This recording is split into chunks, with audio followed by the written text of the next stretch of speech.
So, do you speak Spanish? You lived in Mexico. You currently now live in Vegas. There's a lot of Mexicans in Vegas. You train out in LA. There's a lot of Mexicans in LA. Do you speak Spanish yourself? I'm taking classes, man. That's just I was speaking Spanish for a little bit, but I'm not very fluent, and you kind of lose it over time when you stop speaking it. And honestly, when I was in Mexico all that time, I was under that circumstance.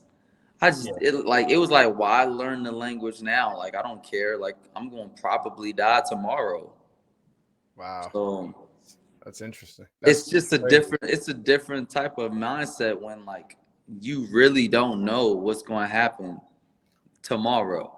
And it's crazy because like I'm still in that situation with boxing. Like it's a stressful life, man, being Blair the Flair, because I don't know what's next.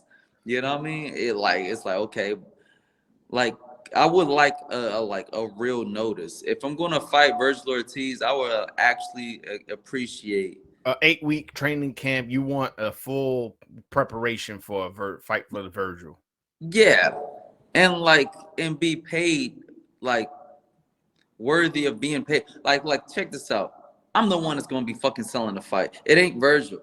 He might have a name, but he don't have the sell. Like people come to Alexis Rocha and Blair the Flair fight. They don't come to like fucking Vergil Ortiz versus nobody. You know what I mean? They just so it's like if I'm gonna be selling all the tickets, I'm be bringing all the drama. You guys should probably pay me more. All and right. Then like we gotta talk to Golden Boy. Yeah, and then be prepared. Be prepared for the worst, because like it will happen. Like Vergil Ortiz ain't making it out of that fight alive. Like let's feel like that. Like, hey man, that's it. The reason why I like that fight because it's an in-house fight that can happen. You're definitely somebody who will sell the fight. So if a young guy wants to come up on the name, he's gonna come off a name that talks. And if you're gonna come off a name, you're gonna come off a name that a lot of people are high on this prospect, has 100% knockout ratio, highly rated in all the sanctioning bodies. I like the fight. I like the fight. Again, under the circumstances that it's an in-house fight, I can see you getting that fight or a rematch with Rocha, or there's opportunities out there for you. Yeah, I would love to see what happens. You know what I mean? What would you want more? Would you want more a rematch with Rocha or a fight with Vergil Ortiz?